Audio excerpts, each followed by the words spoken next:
श्री राम जय जय राम।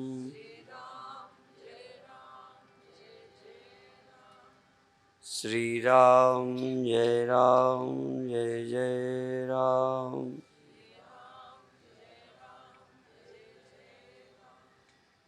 सच्चिदानंद भगवान की, सनातन धर्म की।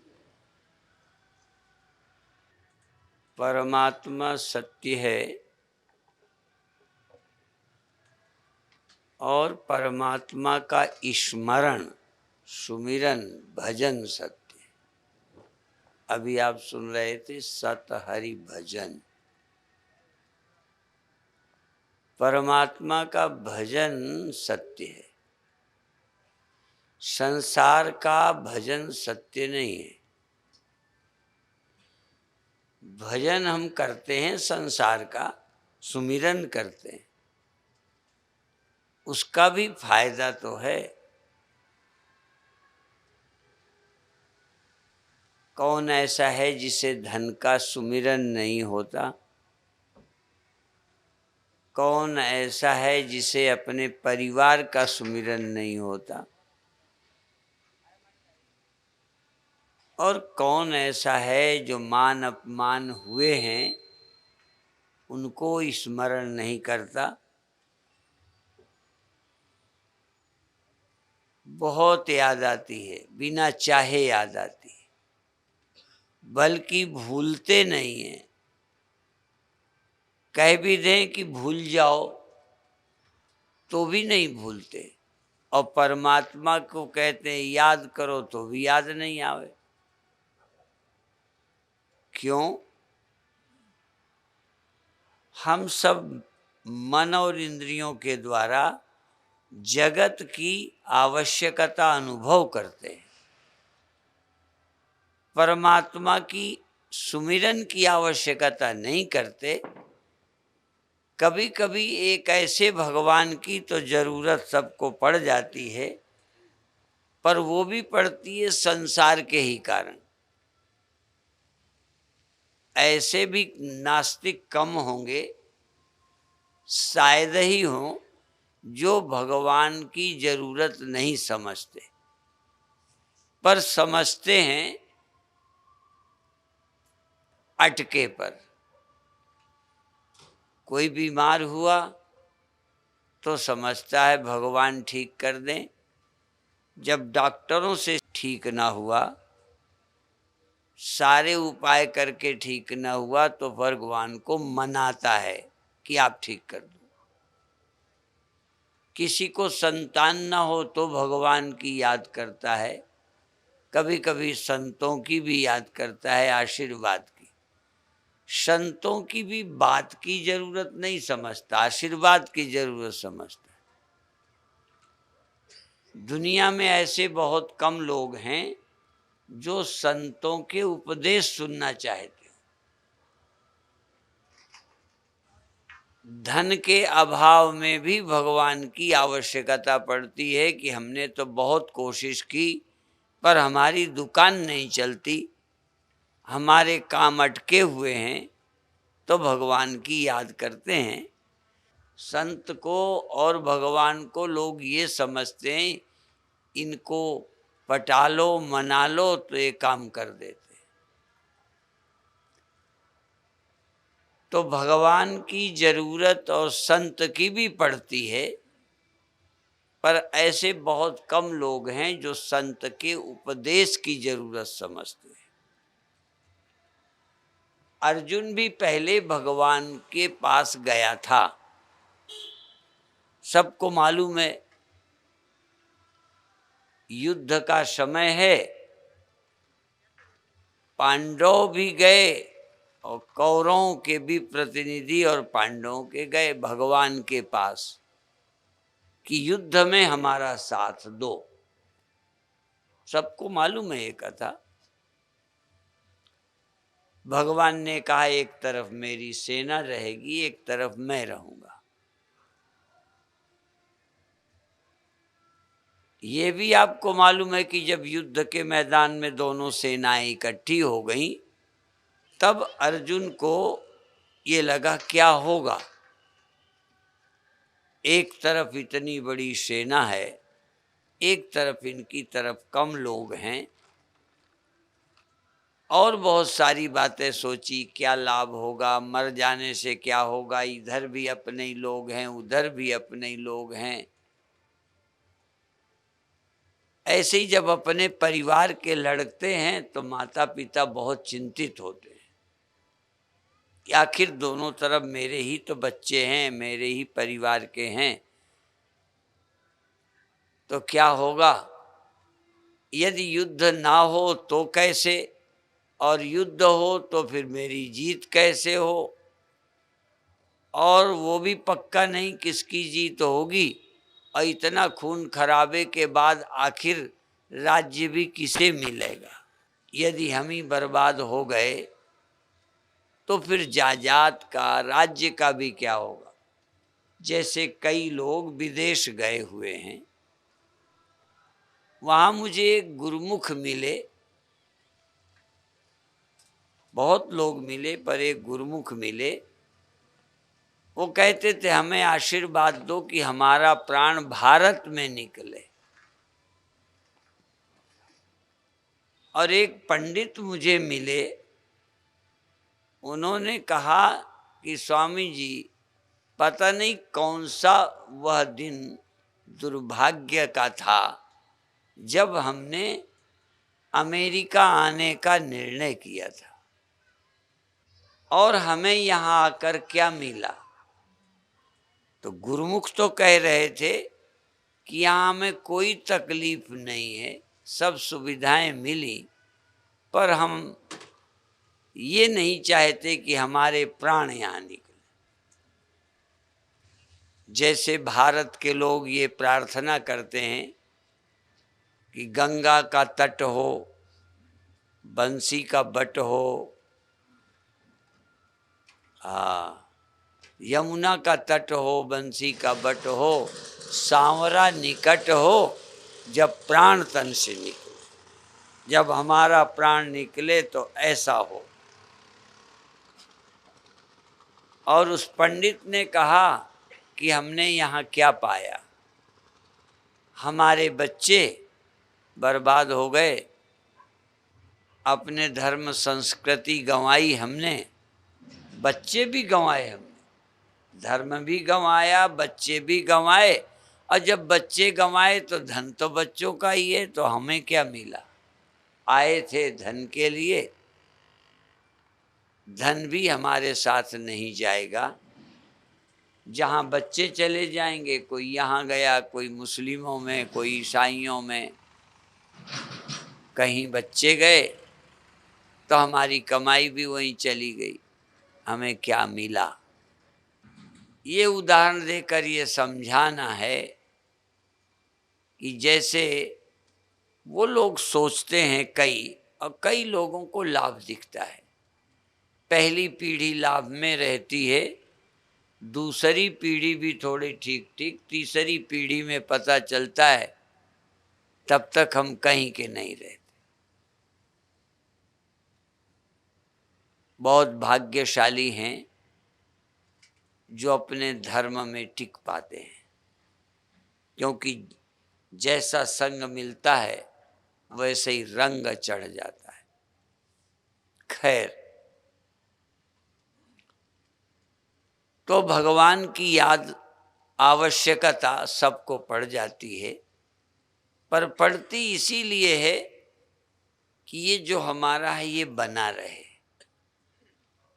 हमारा मन भगवान में लग जाए। नहीं, भगवान में लग जाए ऐसी इच्छा बहुत कम लोगों की है। अभी आप सुन रहे थे, ऐसी इच्छा हो तो बहुत अच्छा है। अभी सुन रहे थे ना कि भगवान के भजन नहीं होता, इस बात का दुख हो। भगवान की याद भी इसलिए कि हमें भगवान की याद में सुख है, ये एक है। भजो रे मन राम नाम सुखदाई, परमात्मा सुखदाई है ऐसा समझकर बहुत कम लोग सुमिरन करते हैं, इसलिए उसकी याद करते हैं कि हमारा लड़का, हमारा धन, हमारा देह ठीक रहे। ठीक मनाना बुरा नहीं है, भगवान के द्वारा हो जाए, संतों के द्वारा हो जाए, ठीक हो जाए, पर ये समझ में नहीं आता संसार दुखदाई है, राम सुखदाई और संसार दुखदाई है। और जब तक ये समझ नहीं आवे कि संसार दुखदाई है, तब तक भजन होता ही नहीं। अभी आप सुन रहे थे कि जगत स्वप्न समझ में नहीं आता। हमारे ग्रंथों ने 5 चीजें कही है। विपरीत बुद्धि है, संसार स्वप्न है, ये समझ नहीं आता। हम साथ साथ ये भी कहेंगे संसार दुखदाई है, ये भी समझ नहीं आता। आपको लगता है शरीर सुखदाई है, क्योंकि मोटी बुद्धि से ऐसा ही लगता है, इसलिए बना रहे। यदि ये बना रहने की इच्छा है तो मोक्ष की क्या जरूरत? मोक्ष का मतलब शरीर की ही जरूरत नहीं। मोक्ष का अर्थ है शरीर न रहे। शरीर दुखदाई है। क्या दुख है? बुढ़ापा इसमें, रोग इसमें, और देह के कारण परिवार बनना, और परिवार के कारण मोह और दुख बना। आपका रोना किसका है? या तो देह का, या परिवार का। देह ना हो तो तुम्हारा कौन है? किसके लिए छाती कूटोगे? किसकी गरीबी, किसका दुख? सारे दुखों की जड़ है देह। समझ नहीं आता। और देह के कारण ही और सब जाल बिछा हुआ है। यहां तक अहंकार आदि भी देह के कारण है। मेरा नाम, मेरी इज्जत, मेरा ये, मेरा वो। कौन सा नाम जो इसका रखा गया है? कौन सा परिवार जो इससे जुड़ा है? सब दुखों की जड़ है देह, संसार। एक भी दुख नहीं रहता जिस समय संसार की याद नहीं रहती। देखो, संसार की याद न रहे उतनी देर कोई दुख नहीं। गहरी नींद में संसार भूल जाता है। कोई भजन नहीं, कोई पूजा नहीं, कोई पाठ नहीं, भगवान का आता पता नहीं, पर जितनी देर संसार का पता नहीं, कोई दुख का पता नहीं। गहरी नींद में कोई दुख की बात बताओ, क्या तकलीफ है? यहां तक संसार जितनी देर नहीं, मरना भी उतनी देर नहीं, काम क्रोध भी उतनी देर नहीं, लोभ मोह भी उतनी देर नहीं। जिन विकारों को हटाना चाहते हो उन सब का उदय हुआ है संसार देख करके। काम, क्रोध, लोभ, मोह, अभिमान, सब संसार में है, नींद में नहीं है। क्योंकि देह की ही पता नहीं तो मौत कैसी? देह नहीं तो मेरा परिवार कैसे? परिवार नहीं तो शोक मोह कैसे? काम क्रोध कैसे? लोभ कैसे? और पता नहीं तो भूख प्यास कैसी? बुढ़ापा कैसा? कोई भजन नहीं किया नींद में, बल्कि भजन की भी जरूरत पड़ी जगत के कारण। यदि जगत ना हो, मरना ना हो, दुख ना हो, तो भगवान की याद की भी क्या जरूरत? इसी के बचाने के लिए भगवान की जरूरत पड़ी। यदि संसार से रहित हो जाएं तो फिर भगवान की भी जरूरत न रहे। जब तक संसार है तब तक भगवान की जरूरत है। जरूरत 2 तरह से है। कई संसार बचाने के लिए भगवान को पुकार रहे हैं, कई संसार से छुट्टी पाने के लिए भगवान में जा रहे हैं। जो भगवान की याद संसार से छुट्टी पाने के लिए करते हैं उन्हें मुमुक्षु कहते हैं, भगवान का भक्त कहते हैं। और जो संसार के लिए भगवान को पुकारते हैं उन्हें आर्त कहते हैं। आर्त, जिज्ञासु नहीं, आर्त अर्थार्थी। वो भगवान को कष्ट से बचाने के लिए, आ जाओ ये हमें ये ठीक कर दो। आर्त हैं, अर्थार्थी हैं। और कोई कोई जिज्ञासु हैं, भगवान को जानना चाहते हैं। उनसे ये नहीं कहते कि आप तकलीफ करो, मरने से बचाओ, इससे करो। कहते नहीं, आप क्या हैं, हम आपको जानना चाहते। तेरे स्वरूप, तेरी पहचान चाहते हैं। मानते मानते बहुत दिन हो गया, तेरे को पहचानते नहीं। इसलिए जो भगवान को जानना चाहते हैं उन्हें जिज्ञासु कहते हैं। और जो जान चुके हैं उन्हें ज्ञानी कहते हैं। चहु चतुरन का नाम, नाम उदारा, नाम और चहु चतुरन का नाम आधारा, ज्ञानी मोहि विशेष पियारा। भगवान कहते हैं मेरे नाम का सहारा तो सभी लेते हैं, चारों, आर्त, अर्थार्थी, जिज्ञासु, ज्ञानी, सभी लोग मेरा नाम लेते हैं। सबको नाम का आधार है, पर ज्ञानी मुझे बहुत प्यारा लगता है। ज्ञानी। और भगवान को फिर लगता है जिज्ञासु, जो मुझे जानना चाहता है, पाना चाहता है। वो भी अच्छे ही हैं, वो भी अच्छे हैं जो अटके में मुझे पूछते हैं कि मेरा लड़का ठीक हो जाए, वो भी मेरे भक्त हैं। पर जिज्ञासु और ज्ञानी तो आप लोग बधाई के पात्र हो। आप किस लिए आए हो? जो जिस लिए आया है उसे मिलता है। भगवान को वो भी पुकारते हैं, उनकी भी इच्छाएं पूरी होती हैं, नहीं तो अभी तक भगवान का लेवा कोई न रह जाता। काम तो भगवान उनके भी करते हैं, इसलिए भगवान ने कहा सभी मेरे भक्त हैं। पर जो मुझे पा गए हैं, जान गए हैं, वो मेरे परम भक्त हैं, क्योंकि उनके जीवन में कोई शिकायत नहीं रही। और देखो एक बात और याद करो, जिसके जीवन में कामना है ना, वो कभी न कभी नास्तिक हो जाते हैं। थोड़े दिन को सही, ज्यादा दिन को नहीं, थोड़े दिन को हो जाते हैं। कोई मन की चीज न हुई तो भगवान से नाराज हो गए। कई बार तो गुरु और संतों से भी लोग नाराज हो जाते। तुम्हारे मन की नहीं हुई तो नाराज हो गए, पर फिर जाओगे कहाँ? मान लो भगवान से नाराज भी हो जाए, लड़का नहीं हुआ, दुकान नहीं चली, तो क्या करोगे? फिर जरूरत पड़ेगी। भगवान की जरूरत तो पड़ती ही पड़ती है, कहाँ जाएंगे? तो गुस्सा भी होते हैं और फिर लौट के आते हैं।